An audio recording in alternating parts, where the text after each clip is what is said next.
Why are you standing there like some country girl? Go sit in the corner and keep quiet, her husband hissed through clenched teeth. Lena obediently stepped aside. He had no idea that every VIP guest in the room was searching for her with their eyes. Welcome to the channel Turns of Fate. Before we begin, tell us in the comments where you're watching from. We're always curious. We hope you enjoy listening to this captivating story. Lena was standing in the kitchen, stirring her morning coffee, when her husband's phone rang for the second time in 5 minutes. She didn't even think about glancing at the screen. Alexei had always made it clear she was not to touch his things. But a minute later, his voice called out from the bedroom, and there was something in his tone that made her pause. "Lena, come here," he shouted, and she caught an unfamiliar edge in his voice, almost unsettled. She set the mug down on the wooden table she had varnished herself 2 years ago after Alexei had once again declared there was no money for new furniture, and walked toward the bedroom. Alexei was sitting on the edge of the bed, phone in hand, frowning at the screen as if it were delivering bad news. "What happened?" she asked quietly, stopping in the doorway and instinctively smoothing the sleeve of her worn robe. "Damn it," he muttered without looking up. "There's a reception tomorrow evening at the Metropole Hotel. Everyone's bringing their wives. Everyone. Even Petrov is dragging his wife along." Lena blinked, not immediately understanding where this was going. In 15 years of marriage, Alexei had never once taken her to a corporate event. "It's not for you," he would always say, buttoning up an expensive suit in front of the mirror. "There will be serious people there. Important conversations. You wouldn't understand." "And?" she asked softly now, feeling her heartbeat quicken. At last, Alexei looked at her. Irritation flickered in his eyes, mixed with reluctant annoyance. "I'll have to take you. Otherwise, it'll look strange. Everyone else is coming as a family. Volodya from marketing already asked where my wife is." It's awkward. Lena's heart skipped, not from excitement, but from a strange, tightening sense of foreboding. She knew that tomorrow evening, at that very same Metropole Hotel, the International Dr. Jansian Awards ceremony would take place. An award honoring outstanding contributions to children's charity work. The award No, she couldn't think about that now. "All right," she said, simply, clasping her hands together to keep them from trembling. "Just don't dress the way you usually do," Alexei added, standing up and rummaging through the closet for ties. "There'll be directors' wives there. Bankers' wives. Women in their 40s who take care of themselves, go to cosmetologists, understand how to present themselves. Buy something decent. Black. Elegant. Not too expensive. I don't want people thinking I spent too much on you." Lena nodded, swallowing the familiar bitterness rising in her throat. For 15 years she had listened to this. 15 years of being told she wasn't refined enough for his world. Not elegant enough. Not educated enough. If only he knew. "And one more thing," Alexei said, pulling out a dark blue suit and hanging it carefully on the closet door. "Behave properly. Don't get into conversations you don't understand. Just sit next to me, smile, and keep quiet. This is an important event. There will be millionaires there. People who can change someone's destiny with a single decision." "I understand," Lena replied. There wasn't a trace of sarcasm in her voice, though at that moment she almost wanted to laugh. Millionaires. People who could change destinies. If only he knew how many of them had personally thanked her for the foundation's work. How many had donated generous sums after meeting her, after hearing her speak about children who needed life-saving treatment, after seeing the stories behind the numbers. But she had never spoken about it at home. Alexei considered her work at the charity foundation nothing more than a harmless hobby, a distraction from household duties. When he went into the shower, Lena sat down on the edge of the bed and closed her eyes. Tomorrow. Tomorrow, 5 years of relentless work would receive international recognition. Tomorrow, the world would learn about the Children's Dreams Foundation she had built almost from scratch, working late evenings at the kitchen table while Alexei watched television. About the hundreds of children whose lives had been saved. about the millions of dollars raised for treatments of rare illnesses.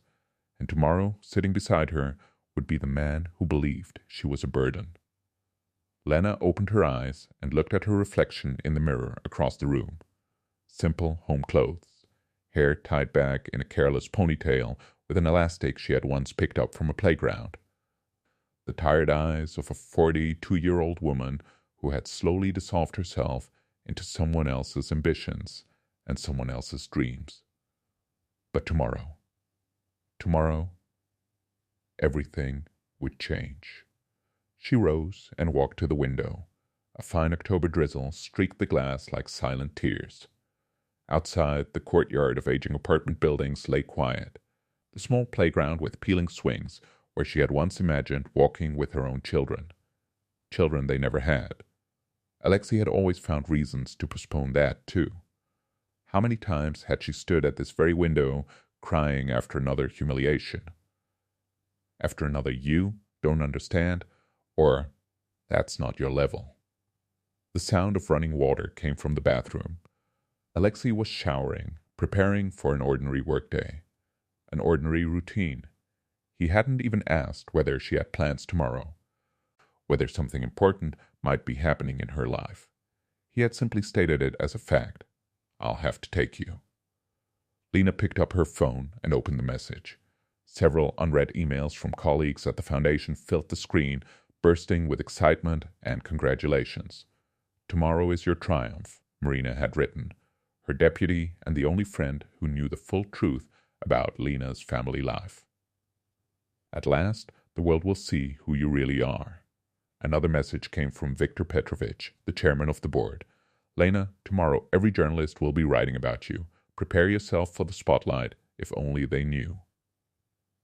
Lena still hadn't told her husband about the award. She had planned to attend the ceremony alone, accept the honor, and return home as if nothing had happened. Because explaining to Alexei where the award came from would mean admitting that his simple wife had been running a multi-million-dollar international project for years, working side by side with the very people he believed were far above her league. But now, fate had decided for her. Tomorrow they would be in the same room. She, as Alexei's quiet wife, sitting modestly in a corner, careful not to join conversations. And she, as the recipient of an international award. Lena put the phone away and went to the kitchen to finish her cold coffee. She needed to think about a dress, about how to carry herself, about how to keep the secret until the very last moment. In the closet hung only one black dress, bought 3 years ago for her mother-in-law's funeral. She would have to go shopping.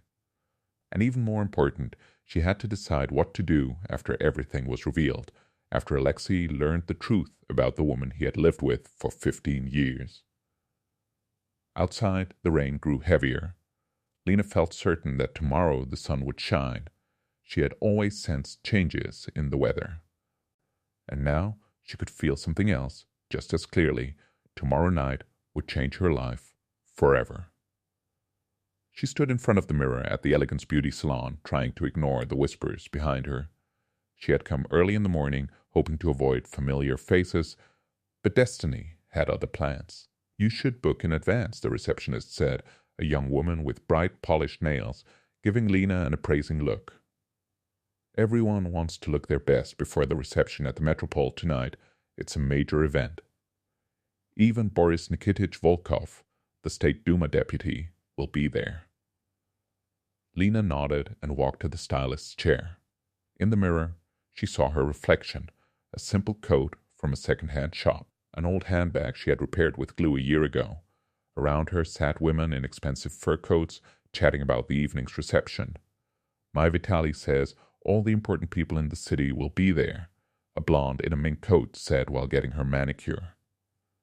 Bankers, deputies, major business owners.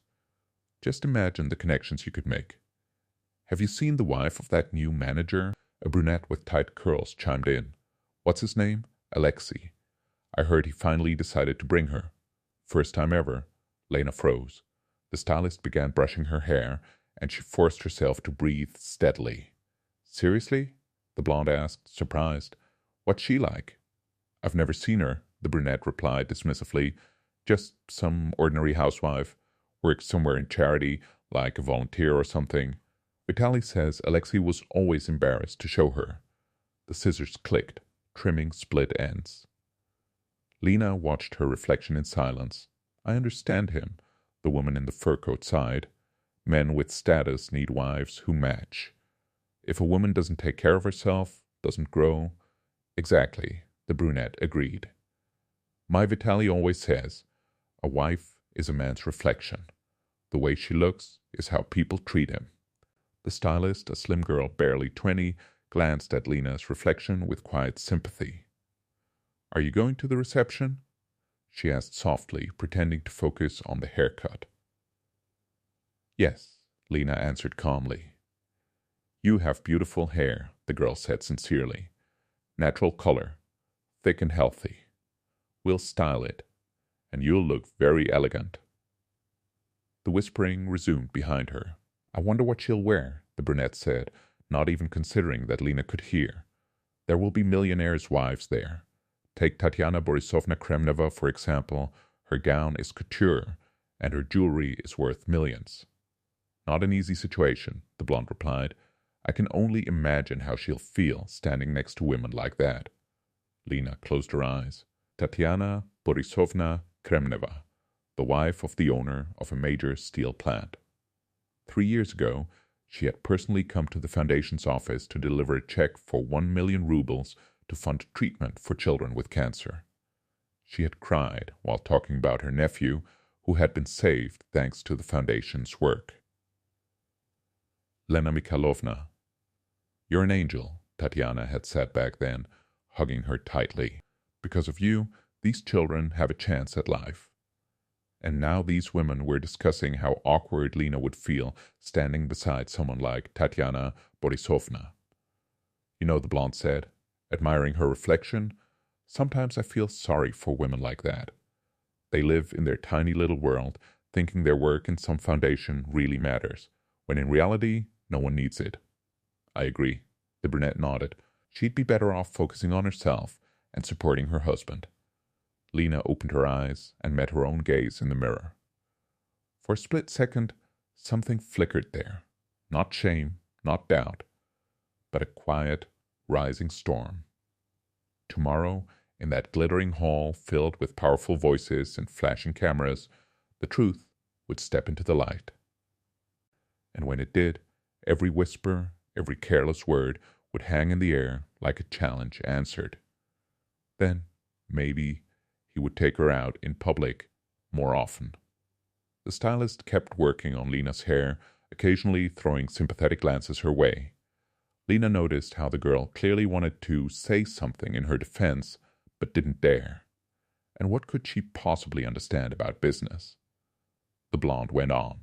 In politics, she'd just sit there quietly while the men discussed serious matters. Lena remembered last year's meeting with the Minister of Health, how he had spent an hour and a half asking her detailed questions about working with orphaned children, how he had written down every word.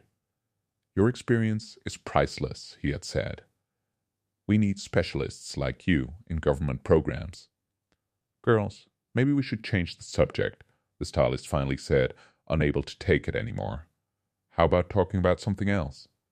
Oh, come on, we're not saying anything bad, the brunette replied, genuinely surprised. We're just stating facts. In those circles, you need to know how to present yourself. At that moment, another woman entered the salon, slender, elegant, wrapped in an expensive coat. Lena recognized her instantly. Vera Andreevna Svetlova, the banker's wife. A year ago, she had organized a charity auction in support of the Children's Dreams Foundation. Hello, ladies, Vera Andreevna greeted them, slipping off her coat. Getting ready for the evening? Of course. And what will you be wearing? The blonde perked up. A blue dress by Valentino, Vera Andreevna smiled. I had it made especially for the occasion. She walked toward her stylist, but on the way her gaze caught Lena's reflection in the mirror. For a second she frowned, as if trying to remember something.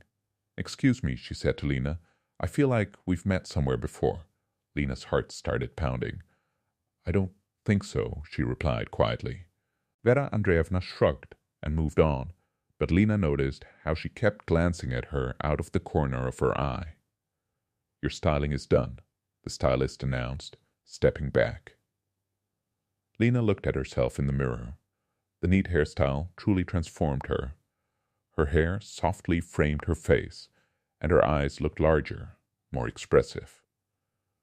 "It's beautiful," the stylist said sincerely. "You'll be the most elegant one tonight." The brunette snorted behind her, but the stylist continued, "You have very kind eyes and a lovely smile. I'm sure the evening will go wonderfully." Lena paid and got ready to leave. At the door, Vera Andreevna called out to her. "Excuse me, but do you work in the charity field by any chance? I have a very good memory for faces, and I'm sure." "I do," Lena replied shortly. "But it doesn't matter which foundation. But which one?" Vera Andreevna insisted. Lena hesitated for a second, then said quietly, "Children's dreams." Vera Andreevna's face changed instantly. Her eyes widened, her lips parted. "My God," she whispered. You're... But Lena had already stepped out of the salon, leaving the unfinished sentence hanging in the air. Through the glass door, she saw Vera Andreevna speaking excitedly to the other women, saw them turn in surprise toward the exit. Outside, a light rain was falling. Lena hurried toward the bus stop. She still needed to buy a dress, shoes, maybe a handbag. She had only a few hours left for tomorrow.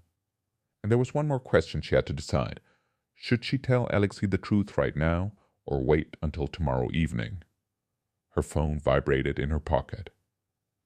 A message from Marina. "Tomorrow the whole world will learn about our angel." Ready for fame? Lena put the phone away without replying. Fame. How strange that word sounded in her life, filled with laundry, cleaning, and her husband's constant reproaches. Tomorrow everything would change, and she wasn't sure she was ready for those changes. The Metropole Hotel greeted them with a glow of crystal chandeliers and marble luxury. Lena stopped in the wide foyer, feeling her new shoes rub painfully against her feet. The simple black dress she had bought at a shopping mall for a modest price looked almost ridiculous against the surrounding splendor. "Don't stop in the middle of the way," Alexei hissed, grabbing her arm. "You're acting like a country bumpkin." Elegant couples flowed around them, women in designer gowns, men in flawless tuxedos. Lena recognized many faces from television and newspapers, and some from personal meetings her husband knew nothing about. "Alexei." A voice called from behind. A middle-aged man approached them, a young woman on his arm. "Finally, we get to meet your wife." "Vitaly," he said. Alexei forced a smile. "Lena, this is Vitaly Semenovich, our chief marketing officer, and this is his wife, Inna." Inna, the same blonde from the beauty salon, looked Lena up and down with a measuring gaze. Lena could see her noting every detail: the simple dress, the inexpensive shoes, the modest handbag. "Nice to meet you," Inna said with a tight smile. "I thought you'd be taller." "I'm sorry?" Lena asked, confused. "Well, men usually exaggerate their wives' qualities," Inna laughed. "Alexei spoke so highly of you." Lena looked at her husband. In 15 years of marriage, she couldn't remember him ever saying anything good about her to his colleagues. Quite the opposite. "Let's go into the hall," Alexei said hastily. "The registration has already started." The grand banquet hall was breathtaking. Round tables adorned with fresh flowers, silver cutlery, and delicate crystal glasses shimmered under the lights. A string quartet was playing softly on stage, the music flowing through the grand hall like a polished whisper. Crystal chandeliers shimmered overhead, scattering light across silk gowns and tailored suits. Lena found herself glancing around, recognizing familiar faces one by one. "See that man at the front table?" Alexei leaned closer and whispered. "That's Boris Nikitich Volkov, a State Duma deputy. And next to him, Pyotr Igorovich Krasnikov, the hotel chain owner." Lena nodded calmly. Just a year ago, Pyotr Igorovich had donated an entire floor in one of his hotels to her foundation, free of charge for 2 years, so parents of sick children could stay close while their sons and daughters underwent treatment. And over there, Alexei continued, clearly enjoying his role as commentator. That's Tatiana Borisovna Kremneva. See her in the gold dress? Her husband owns half the region's metallurgical plants. Tatiana Borisovna happened to turn in their direction. Her gaze lingered on Lena for a brief second, and she gave the slightest frown, more confusion than disapproval. "Look at how proper wives dress," Alexei muttered under his breath, nodding toward a group of women nearby. "See the one in blue? Banker's wife. That dress probably costs more than you make in a year." Lena followed his glance. Vera Andreevna did look stunning in blue.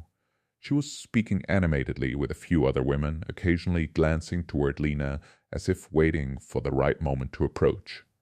And there, Alexei added, pointing again, Marina Viktorovna Solotova, the mayor's wife. They say she owns her own retail chain, Marina Viktorovna. Lena remembered her very differently. 2 months ago, sitting across from her in the foundation's office, tears running down her face as she begged for help for her grandson. A rare genetic condition, a surgery in Germany costing 2 million rubles. The foundation had covered every expense. "Let's sit there." Alexei gestured toward a table in the middle of the hall. "That's ours." When they approached, several couples were already seated, his colleagues and their wives. "Oh, so this is our mysterious Lena," exclaimed a man in glasses. "Nikolai Petrovich from finance. And this is my wife, Svetlana, a woman in her early 40s wearing an elegant gray dress, nodded warmly. It's so nice to finally meet you. Alexei rarely brings you along. We were starting to think you didn't exist." Laughter rippled around the table. Lena felt heat rise to her cheeks. "She's shy," Alexei explained quickly. "Doesn't like noisy events. Prefers staying home." "I understand," another woman chimed in. "I have a friend like that. Very domestic. Though at least she has children to keep her busy. You don't have any?"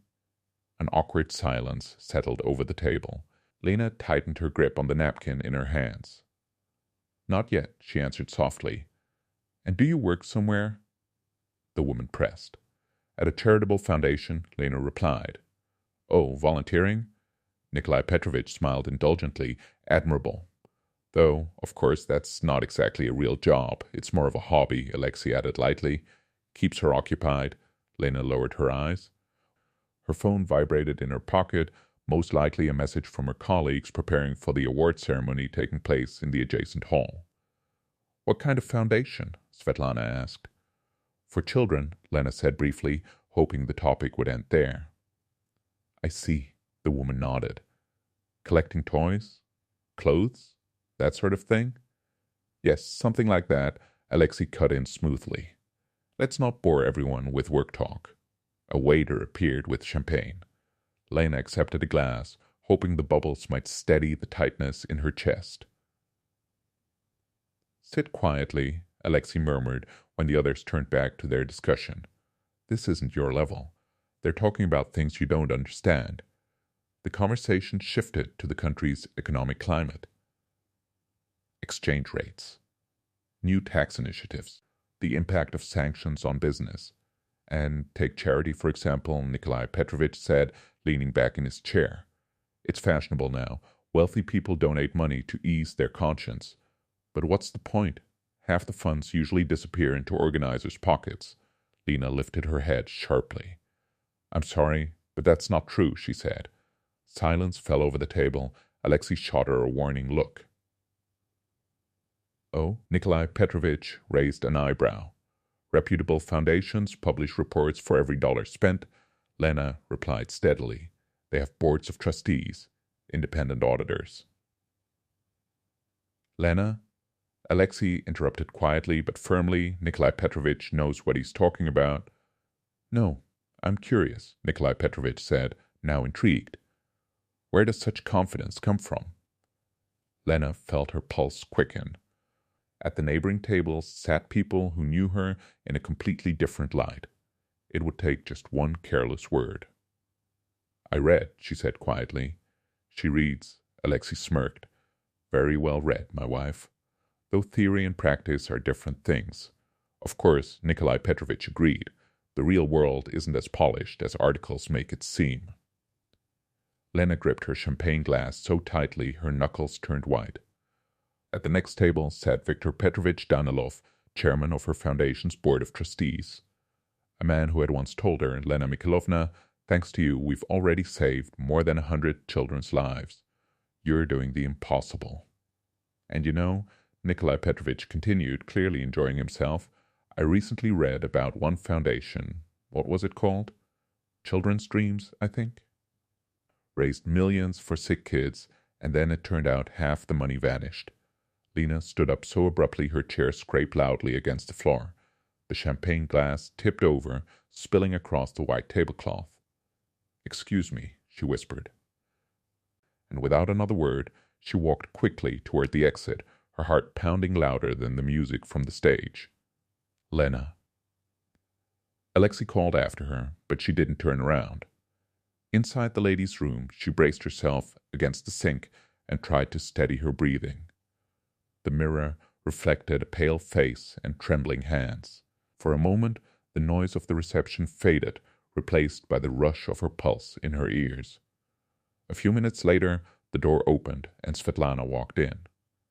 Are you okay? She asked gently. Yes, thank you. Lena splashed cold water on her face. Don't pay attention to Nikolai Petrovich, Svetlana said kindly. He likes to speak confidently about things he doesn't understand. A lot of men do. Lena nodded without lifting her eyes. And the Children's Dreams Foundation is a wonderful organization, Svetlana added. My sister works as a doctor at a children's hospital. She talks about how many lives they've helped save. Their director is an incredible woman. Lena's heart skipped. Really? She asked quietly.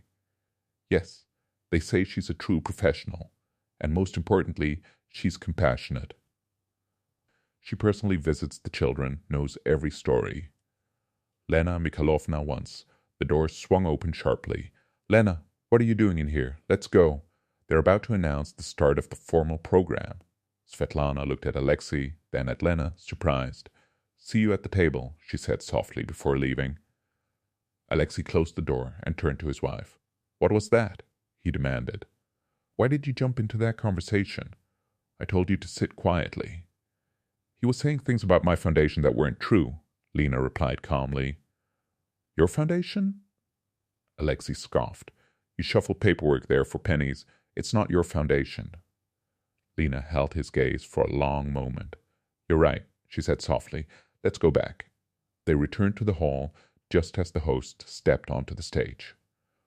Ladies and gentlemen, he announced into the microphone, in a few minutes, in the adjacent hall, we will begin the ceremony for the International Dr. Hans Janssen Award for Outstanding Contribution to Children's Charity. We invite everyone to join us for this special occasion. The words seemed to tilt the ground beneath Lena's feet. What award? Alexei muttered, frowning at the stage. Lena already knew. In just a few minutes, everything would change. Most of the guests began moving toward the neighboring hall where the ceremony would take place. Lena walked beside her husband, each step heavier than the last. Her heart pounded so loudly she was certain people could hear it. I wonder what kind of award this is, Alexei mused, scanning the lavish interior. Probably another publicity stunt for the wealthy. They'll donate a couple million to some foundation and talk about it all year? Lena said nothing. She gripped her small black clutch tightly. Inside was a speech she had been preparing for a month, rewriting it again and again. A speech she might soon have to deliver in front of her husband. The hall was decorated in elegant ceremonial tones. A podium with a microphone stood at center stage. Massive bouquets of white roses framed it on both sides. On the screen behind, the logo of the Dr. Hans Janssen Award glowed, a stylized image of a child reaching toward the sun. Please take your seats, an administrator announced. The ceremony will last about an hour. Alexei chose seats in the middle of the hall, far enough from the stage not to stand out, as he put it. Lena sat beside him, discreetly scanning the room. In the front rows, she recognized many familiar faces, board members of the foundation, major donors, officials from the Ministry of Health. Viktor Petrovich Danilov, chairman of the Board of Trustees, sat in the second row, turning around repeatedly as if searching for someone. Beside him sat Marina, Lena's deputy. She too kept glancing back nervously. Strange, Alexei murmured. I see a lot of familiar faces. There's Pyotr Igorovich Krasnikov, and next to him, Tatiana Borisovna Kremneva. Didn't know they cared about charity? Maybe they do, Lena said quietly. I doubt it. Probably here for appearances, or to take pictures with the winner. The host, an elegant middle-aged man in a flawless tuxedo, stepped to the microphone. Ladies and gentlemen, he began, and the hall gradually fell silent. Welcome to the ceremony of the International Dr. Hans Jensen Award. Established 10 years ago, this prize is awarded every 3 years for exceptional contributions to children's charity. Lena felt her palms grow damp. Alexei stifled a yawn and glanced at his watch. Among previous laureates, the host continued, are the director of a Swedish children's fund that has saved more than 2,000 lives, the founder of a network of children's hospitals in Africa, and the creator of a rare disease treatment program in Germany. Photos of past recipients appeared on the screen. Lena remembered each of them. She had met some at international conferences, exchanged emails, shared strategies and data.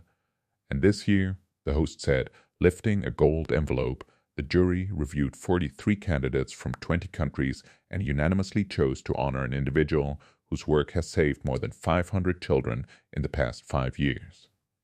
Alexei straightened in his seat. 500 children, he whispered.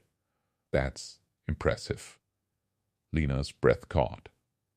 That exact number had appeared in the Foundation's most recent annual report.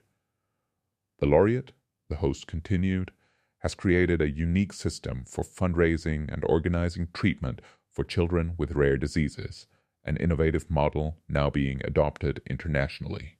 The envelope gleamed under the stage lights. And for the first time that evening, Alexei stopped looking at his watch. Thanks to his work, a network of 12 specialized centers has appeared in our country. A quiet murmur rippled through the hall. Lena saw Viktor Petrovich lean toward his neighbor, saying something while pointing discreetly toward the exit. Marina nervously twisted the strap of her purse. The foundation led by our laureate, the host continued, turning a page, has raised over 100 million rubles in private donations over the past 5 years. Every cent was spent with complete transparency. All financial reports are open to the public. 100 million, Alexei whistled under his breath. That's serious money. And here I thought these foundations only scraped together small change. Images appeared on the screen, children's faces, smiling, grateful letters from parents. Lena recognized every single one of them. There was Masha, who had undergone heart surgery in Germany. There was Denis, who received an incredibly expensive gene therapy, and Anya, who could now walk thanks to a special prosthetic. Our laureate, the host's voice grew more solemn, does not work for fame or recognition. Many of those he helped don't even know his name, but the results of his work speak for themselves. Lena closed her eyes. It was true. She had always stayed in the shadows, letting others accept the thanks. Recognition had never mattered, only the outcome. Let me tell you a few stories, the host said. A photo appeared on the screen, a small girl lying in a hospital bed. Sonia Krylova, 5 years old. A rare form of leukemia. Her only chance of survival was treatment at St. Jude's Clinic in the United States. Cost 3 million rubles. Her parents are an ordinary family from a small town. They had no money. Lena remembered that case. She remembered the mother's despair, the tearful phone calls to the foundation. She remembered driving to potential sponsors herself, persuading, explaining, pleading. Thanks to the work of our laureate, the host continued, the necessary funds were raised in just 2 weeks. Sonia received treatment and is now healthy. A new photo appeared. The same girl, now with hair, smiling brightly, a doll clutched in her arms. Alexei leaned closer to Lena. Can you imagine the kind of money moving around in this field? and the connections you'd need to raise sums like that? Applause filled the hall. Lena saw women wiping away tears with handkerchiefs. Igor Volkov, 7 years old, the host said, showing a photo of a boy in a wheelchair. Spinal muscular atrophy, a drug that can stop the progression of the disease, costs $2 million per course. Lena clenched her fists. Igor. She remembered their first meeting in the hospital, a frail boy who couldn't move, yet spoke excitedly about his dream of becoming a programmer. The laureate did more than raise money, the host went on. He succeeded in convincing the manufacturer to provide the medication free of charge as part of a humanitarian program. Igor received treatment. Today he attends a regular school and is indeed studying programming. More applause. The screen showed Igor sitting at a computer, focused, happy. "I think I've seen this boy somewhere," Alexei whispered. "On TV, maybe?" Lena didn't answer. Igor really had appeared in the news as a success story of the healthcare system. The role of the Children's Dreams Foundation had never been mentioned. "And there are hundreds of stories like these," the host said. "Each one is a saved life, a fulfilled dream, a childhood returned." He picked up a golden envelope and raised it solemnly. "The Dr. Hans Janssen Award for 2025 is presented to—" The hall fell into absolute silence. Lena felt her heart pounding so hard it might burst. Beside her, Alexei leaned forward, suddenly alert. To the founder and director of the charitable foundation, Children's Dreams. Viktor Petrovich spun around sharply, searching the crowd with his eyes. Marina jumped to her feet. Elena Mikhailovna Kornieva. An explosion of applause shook the hall. People stood up, turning around, searching for the laureate. Alexei sat frozen, stunned, his mouth open as he stared at the stage. "Kornieva," he whispered. That's... Slowly he turned toward Lena. She sat motionless, pale, eyes wide open. "Lena," he rasped. On stage, the host smiled, still applauding. "Elena Mikhailovna, please come to the stage." Spotlights swept across the hall, searching. Finally, a beam of light found Lena, and the entire room turned toward them. "Is it you?" Alexei grabbed her hand. "Lena, is it really you?" She looked at him and slowly nodded. "Elena Mikhailovna," the host repeated, "we're waiting for you." The applause didn't stop. People remained standing, turning toward their row. Lena saw faces filled with admiration, smiles, tears in the eyes of women she had never met. "Go," Alexei whispered, letting go of her hand. "Go to the stage." Lena stood up. Her legs trembled, but she forced herself to take a step. Then another. People parted in front of her, still applauding. Someone shouted bravo. Others reached out toward her. As she walked to the stage, she felt hundreds of eyes on her. But more than anything, she felt her husband's gaze, still seated in the now empty row, watching her with an expression of total shock. For 15 years, he had believed she was nobody. She had become the kind of woman newspapers write about, the kind millionaires know by name, the kind who receive standing ovations from hundreds of people. As Lena climbed the steps to the stage, she felt with every step that the years of humiliation, dismissal, and being underestimated were falling away from her shoulders. Tonight, the world would finally know who she truly was. And most importantly, her husband would know. Thunderous applause filled the hall as Lena stepped onto the stage, her knees trembling despite her effort to stay composed. The bright stage lights nearly blinded her, but she forced herself forward toward the podium where the host stood waiting, a crystal statuette gleaming in his hands. "Elena Mikhailovna," he said warmly, extending the award toward her, "please accept our sincere congratulations." The statuette was heavier than she expected. Clear crystal shimmered beneath the lights, and inside it was an engraved figure of a child with arms lifted toward the sky. An identical award stood at home in Lena's cabinet. She had received it 3 months earlier, but she had told Alexei it was just a souvenir from a conference.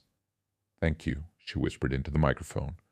Her voice echoed across the silent hall, and the applause swelled even louder. She lifted her eyes and saw the entire audience on their feet.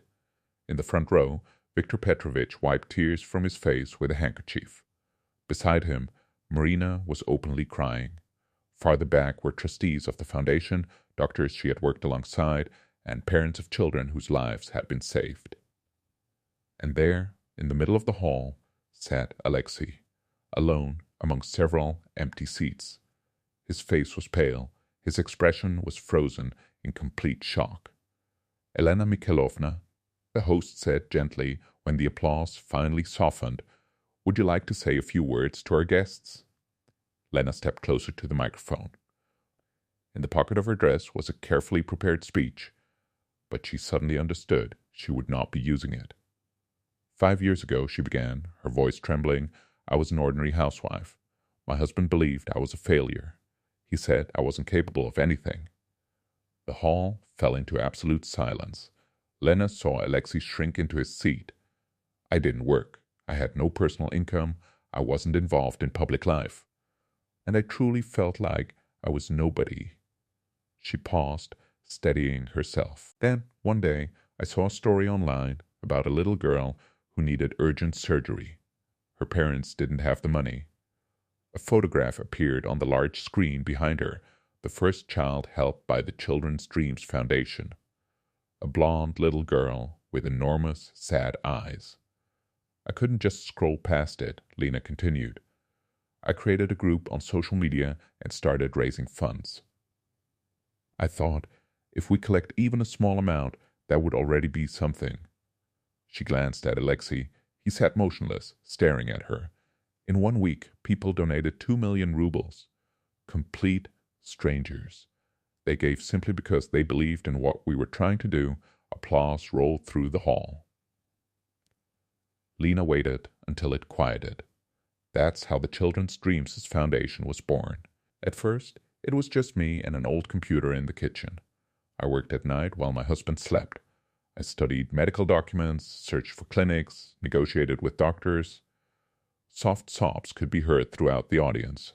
Many women were wiping their eyes, recognizing pieces of their own stories in hers. My husband didn't understand why I needed this, Lena said, her voice growing firmer. He said I was wasting my time. That charity was pointless, that I should focus on keeping the house in order instead. Alexei covered his face with his hands. Several people in the audience shook their heads quietly, but children still needed help. And I couldn't stop. She turned toward the camera, broadcasting the ceremony live. In 5 years, we have saved 512 children's lives. We created a network of specialized centers. We raised more than 100 million rubles in donations. The hall erupted. Applause thundered, people shouted, "Bravo!" and waved handkerchiefs.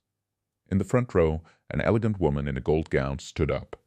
Tatiana Borisovna Kremneva, the wife of a well-known businessman. Elena Mikhailovna. She called across the hall. Thank you for saving my grandson's life.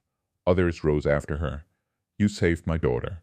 An elderly man in a tuxedo shouted, My son is alive because of you. A young woman in red cried out. Lena stood frozen on the stage, overwhelmed. She had known she helped many families, but she never imagined so many would remember. Please forgive me, she said into the microphone when the emotion settled slightly. I'm not used to this kind of attention. Warm, understanding laughter spread through the hall. You see, she continued softly, I've always believed the result matters more than recognition. Many of you donated without even knowing my name. And that's how it should be. What matters isn't me. What matters are the children. Photographs appeared again on the screen, smiling faces of boys and girls who had received help. Sonia holding her favorite doll. Igor working confidently at a computer. Dozens of bright, living futures. But tonight, Lena said, her voice shaking with emotion, I understand this award doesn't belong to me alone. It belongs to everyone who supported the foundation. The doctors who worked without payment. The donors who gave what they could.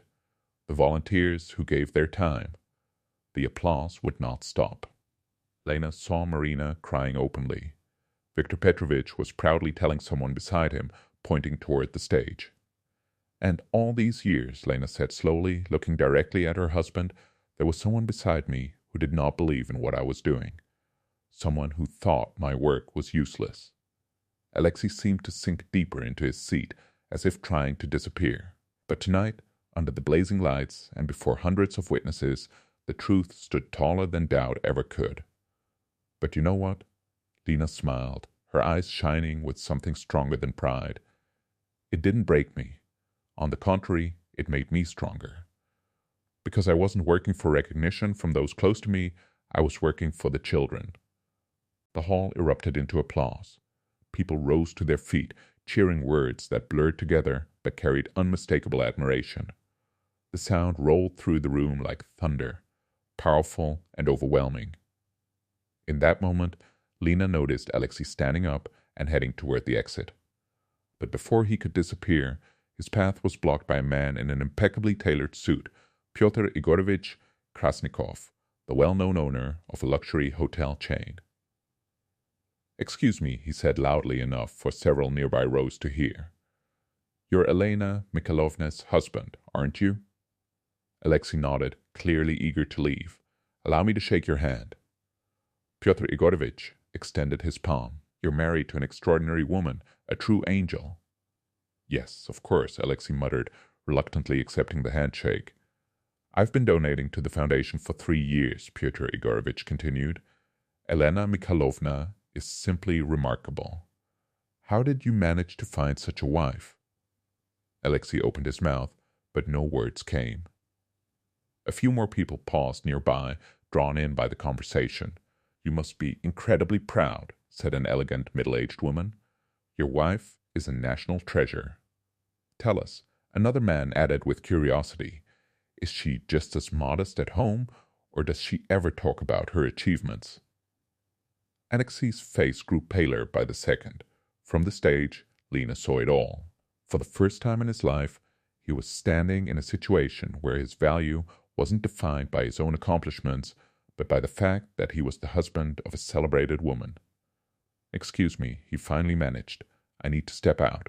I'll be back." He pushed through the crowd and left the hall. Lena saw the looks that followed him, surprised, questioning, even disapproving. On stage, the host picked up the microphone again. "Elena Mikhailovna, please allow me to read the official congratulations sent in honor of this award." He unfolded several sheets of paper. "Congratulations from the Ministry of Health. The work of Elena Mikhailovna Korneva stands as an example of effective private initiative in the social sphere." Lena listened to the formal words, but her thoughts drifted to what had just happened in the audience. For the first time in 15 years of marriage, Alexei had seen her through other people's eyes. He had seen a woman respected by millionaires, applauded with standing ovations, praised in letters from ministers. From the World Health Organization, the experience of the Children's Dreams Foundation is recommended for study and implementation in other countries. And for the first time in all those years, he was introduced not as a successful manager named Alexei, but as the husband of the outstanding Elena. "Elena Mikhailovna," the host turned to her. "What are your plans going forward? What's next for the foundation?" Lena stepped closer to the microphone. "We plan to open 5 additional regional centers," she said steadily, "and to create a support program for families raising children with developmental challenges. That will require tremendous funding," the host noted. "Yes," Lena replied with quiet confidence, "but I believe in people. For 5 years, they've proven again and again that they're ready to help." She smiled. "And this award will open many new doors." Applause surged once more across the hall. Lena saw the admiration in people's faces, the approving nods, the tears in the eyes of women who understood exactly what this meant. "Thank you for everything you do," the host said warmly, "and once again, congratulations on this well-deserved honor." The final applause lasted several long minutes. Lena stood on stage holding the crystal statuette, fully aware that her life had changed forever. She was no longer just Alexei's wife, no longer a homemaker dismissed as someone busy with trivial matters. She was Elena Mikhailovna Korneva, an international award laureate, a woman whose foundation had helped save more than 500 children's lives. And now The whole world knew it. When Lena stepped down from the stage, she was immediately surrounded. Journalists called out questions. Photographers asked her to turn toward the cameras. Donors reached out to shake her hand. In the midst of the whirlwind, she didn't immediately notice Alexei standing against the far wall, watching with a dark, unreadable expression. Elena Mikhailovna. Viktor Petrovich made his way through the crowd. Congratulations. This is your triumph. Our triumph, Lena corrected gently, embracing the elderly man. Without the board of trustees, none of this would have been possible. Elena Mikhailovna, a young journalist, said, holding out a microphone, "Tell us about your future plans. Are you considering running for the State Duma? Many public figures move into politics." "No," Lena answered firmly. "My work is with children. Politics won't heal them." Nearby, Pyotr Igorovich Krasnikov was laughing as he spoke to a group of businessmen. "Can you believe it? For 3 years I thought I was speaking with an ordinary staff member of the foundation, and it turns out she was the founder herself." "And where is your husband?" Another journalist asked Lena. "We'd love to get his perspective. How does he feel about your success?" Lena scanned the hall and finally saw Alexei. He was still by the wall, but now the very millionaires he once tried so hard to impress were approaching him. Alexei, called Boris Nikitich Volkov, a State Duma deputy. "We should get to know each other better. Your wife is a national treasure." Lena watched as her husband forced a smile and shook the hands extended toward him. But in his eyes, she could see something new: confusion, vulnerability, and the unsettling realization that everything had shifted. "You probably help your wife with the foundation's work?" someone asked him, their tone polite but probing. Across the room the applause had faded, but the tension lingered, quiet, electric, undeniable. For the first time, the balance of power in their marriage had been exposed under bright lights, and there was no turning back. "Do you support it?" Boris Nikitich asked. "Well, yes, I support it," Alexei replied uncertainly. "And what field do you work in yourself?" "I'm a manager at a construction company." I see the deputy nodded, and Lena caught a faint note of disappointment in his voice. A construction manager sounded rather modest after a discussion about international awards. Tatiana Borisovna Kremneva approached the group. "Alexei, is that really you?" she said with a warm smile. "I want to thank you personally. Your wife saved my grandson's life." "Saved?" Alexei repeated. "A rare blood disorder. He needed surgery in Switzerland. 3 million rubles. We were ready to pay, but we had no idea how to organize everything. Elena Mikhailovna took full responsibility, contacted the clinic, handled the paperwork, and even flew with us to Zurich."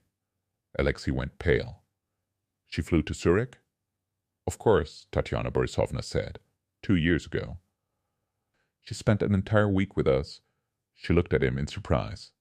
"Didn't she tell you?" "It was a very serious trip. 2 years ago." Lena remembered that week clearly. She had told Alexei she was going to a friend's country house. He hadn't even asked which friend or why. "And you know," another man joined in, "your wife is an extraordinary person. My daughter was hospitalized with a rare form of epilepsy." Lena Mikhailovna didn't just help arrange treatment. She came every week, read the child fairy tales, brought toys. "Every week?" Alexei asked quietly. "For 6 months straight." She said children need not only medicine, but attention. From a distance, Lena watched the conversation. With each new story, Alexei's face grew more confused. He was discovering things about his wife he had never imagined. At last, she managed to break away from the journalists and walked over. "Alexei," she said softly, "let's talk." He nodded, clearly relieved to escape the awkward questions. They stepped out onto the balcony. The October evening was cool, and Lena shivered in her thin dress. "So it's all true," Alexei said, not looking at her. "You really did all this?" "Yes. For 5 years," he said slowly. 5 years you lied to me. I didn't lie. I just didn't tell you. That's the same thing." He turned sharply toward her. "You hid the fact that you run a huge foundation, that you travel abroad, that ministers meet with you. And if I had told you—" Lena asked calmly. What would you have said? Alexei opened his mouth, but couldn't find an answer. You would have said I was lying, Lena continued, that a housewife couldn't manage international projects, that it was all fantasy.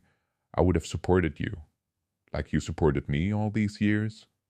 Her voice hardened. When you called my work nonsense, when you said I was wasting time. Alexei turned toward the railing. I didn't know, he muttered. You didn't want to know. There's a difference. The evening city spread out below them, lights flickering like stars. Tonight, Lena said, you saw me through other people's eyes. For the first time in 15 years. Lena, wait, let me finish. She faced him. For 15 years you convinced me I was nobody, that I had no talent, no abilities, that I didn't belong in your world. I never said that. You said it every day. With words and silence, with looks and sighs. Her voice trembled, but she went on. Were you ashamed of me? You didn't take me to corporate events because I didn't fit. You didn't introduce me to colleagues because I had nothing to say. Alexei gripped the balcony railing. And today, Lena continued, those same colleagues are congratulating you for being married to me. They say you're lucky, that I'm your pride. I was always proud of you, he said quietly. That's not true. Lena shook her head. You're proud now, only because you found out other people value me. The balcony door opened and Marina stepped out. Lena, sorry to interrupt, she said, but journalists from the federal channels are asking for an urgent interview. I'll be there in a minute, Lena replied. Marina left, and they were alone again. You know, Lena said softly, today I understood something important. I don't need your approval. I don't need you to be proud of me. Lena, wait. 500 children are alive because of my work. 100 million rubles passed through my hands. Ministers ask for my advice. She looked him straight in the eyes. This is my reality. And you? All these years, you were living in an illusion. Alexei turned to her. What are you trying to say? I'm tired. Lena slipped the wedding ring from her finger. I'm tired of apologizing for who I am. Tired of pretending I'm smaller than I really am. Lena, don't make rushed decisions, Alexei said anxiously. Let's talk at home. Calmly, at home? She smiled bitterly. In the house where you spent years explaining to me that I was a failure, she placed the ring on the balcony railing. Today the world learned who I am, and I am not going to hide again. Lena turned toward the door. I have an interview. And you have time to think about whether you're ready to live with a woman who is done staying silent. Lena, he called after her, but she had already walked into the grand hall where journalists, flashing cameras, and a completely new life were waiting. Alexei remained alone on the balcony, staring at the gold wedding ring glinting under the streetlights. For the first time in 15 years, he understood something that shook him to the core. He wasn't at risk of losing a dependent housewife he believed he supported. He was losing a successful, talented woman who no longer needed his protection, and that realization frightened him more than anything else. 3 months passed after that unforgettable ceremony. Lena now sat in her new office in the heart of the city. The foundation had moved into a spacious building provided by one of the sponsors. Outside the window, the first snow of the season drifted gently to the ground. On her desk lay documents outlining new projects and partnerships. After the award, everything had changed. Donations increased tenfold. Major companies began offering collaboration on their own initiative. The Ministry of Health invited Lena to join an expert council on pediatric medicine. But most importantly, she no longer hid who she was. Elena Mikhailovna, Marina said softly, stepping into the office, you have a visitor. Lena looked up from the paperwork. Alexei stood in the doorway. He looked older, more tired. In his hands, he held a bouquet of white roses. May I come in? He asked quietly. Lena nodded and gestured toward the chair across from her desk. Beautiful office, he said, glancing around. Spacious. You must have a lot of work. There is, she replied calmly. Alexei set the bouquet down on the desk. His fingers trembled slightly. I filed for divorce, he said suddenly. This morning, Lena wasn't surprised. Over the past 3 months, they had barely spoken. He had tried several times to start serious conversations, but each time they were interrupted. Calls from the foundation, meetings with officials, trips to different regions. All right, she answered evenly. Lena, I want to apologize. He leaned forward. I was a fool. For 15 years, I didn't see who you truly were. You saw exactly what you wanted to see, she said. Yes, he admitted quietly, and that's my fault. He hesitated. Maybe we could try again? Now that I understand, Lena slowly shook her head. Alexei, you only fell in love with me when you realized others admired me. That isn't love. That's pride. He lowered his eyes. And another thing, she continued gently but firmly. These past months, you tried to claim part of my success. You told journalists you always supported me.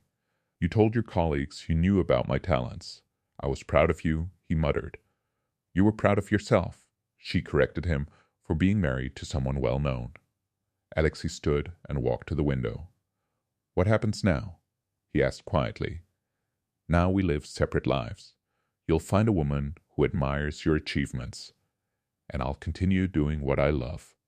At that moment, her phone rang in her pocket. Lena glanced at the screen. It was the mother of one of the foundation's children. Hello, Svetlana Ivanovna, Lena answered warmly. How is Artyom? Elena Mikhailovna, the woman's emotional voice came through the line. The doctors say the surgery was successful. In a month, we'll be able to go home. That's wonderful, Lena smiled, her eyes lighting up. Please tell Artyom I'll come visit him soon. She ended the call and saw Alexei watching her. That, he said softly, that's what I never understood. Why do you care so much about children who aren't yours? They aren't strangers, Lena replied. When you see a child in pain, they become yours. Alexei nodded slowly and walked toward the door. I'm sorry, Lena. I forgave you back on the balcony, she said quietly. He turned. For what? For setting me free. When the door closed behind him, Lena stood and walked to the window.